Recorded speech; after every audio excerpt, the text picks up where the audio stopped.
नमस्कार, मास्टर रेसिपीजमध्ये सगळ्यांचं मनापासून स्वागत.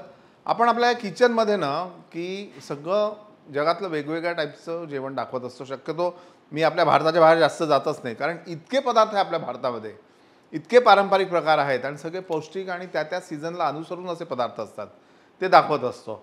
आणि त्यामध्ये कसं होतं की आत्ताचा जो हा सीझन आहे की पावसाळा, तर पावसाळ्यात रानभाज्या भरपूर येतात.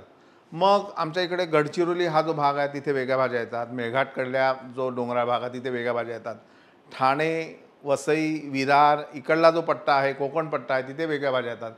तर त्या सगळ्या भाज्या ज्या असतात त्या फक्त तात्पुरत्या 1-1.5-2 महिन्यासाठी येतात, पण त्याच्यामध्ये एवढे पौष्टिक गुण असतात की त्याचं काय म्हणजे वर्णन काय करायचं.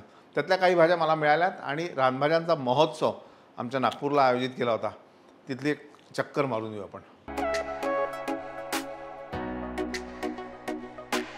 बघा, ही पातूरची भाजी आहे आणि वातविकारासाठी अतिशय उत्तम अशी भाजी आहे. त्याच्यानंतर इथे करटुलं आहेत, काटवल म्हणतात त्याला, कोणी करटुलं म्हणतात. त्याच्यानंतर स्पाइन गॉड सुद्धा याला म्हणतात इंग्लिशमध्ये.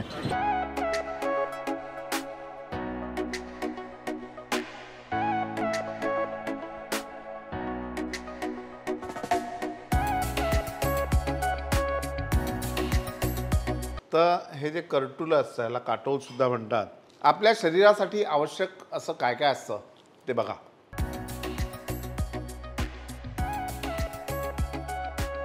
याला काटोल सुद्धा म्हणतात, करटुलं म्हणतात.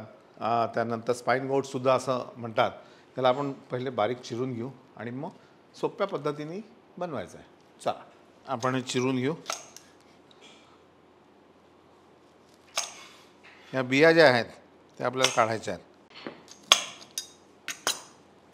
हा बियांचा जो भाग आहे तो आपल्याला काढून घ्यायचा आहे अशा पद्धतीने.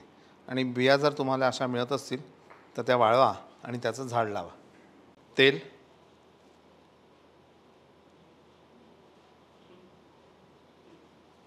यामध्ये मोहरी आणि मोहरी फुटल्यानंतर अर्थात हिरवी मिरची,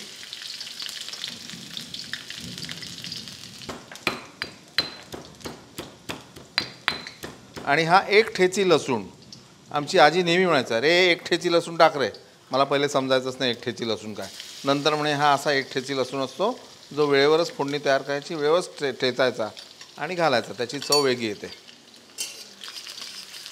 थोडासा परतल्यावर त्यामध्ये बारीक चिरलेला कांदा,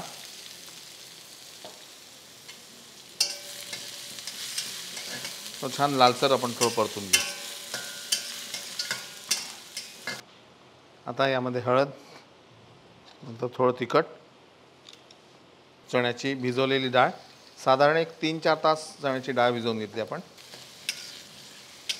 आणि हिला थोडंसं परतून नंतर यात आपल्याला भाजी घालायची.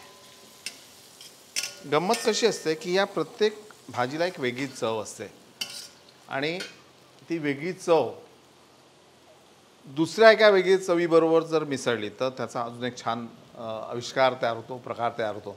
आणि चण्याची डाळ आणि करटूल हे कॉम्बिनेशन फार पूर्वीपासून मी खात आलो आणि तेच मग म्हटलं आता तुम्हाला दाखवावं. ही थोडीशी परतल्यानंतर हे आपले साफ केलेले करटुले,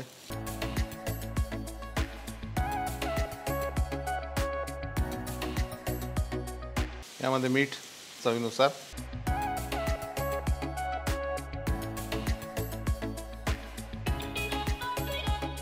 याला आधी छान थोडं परतून घेऊ आणि झाकून ठेवू.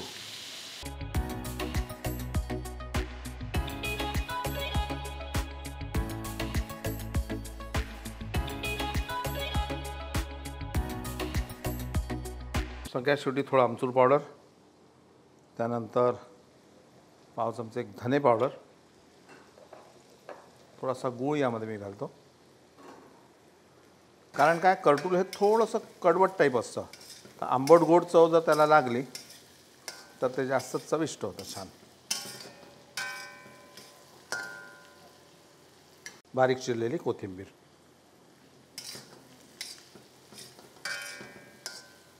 आपण सर्व करू.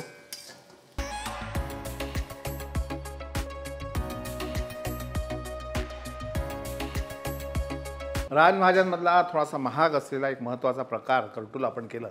नक्की करा. गरमागरम पोळी तव्यावर शेकलेली, त्याच्यावर तूप बीप काही घ्यायचं नाही, असंच खायचं. मजा येते. पहा, लाईक करा, सबस्क्राईब करा, शेअर करा मास्टर रेसिपीज. आणि कर्टूला जेव्हा कराल तेव्हा माझी आठवण नक्की काढा बरं का. काढाल का रे?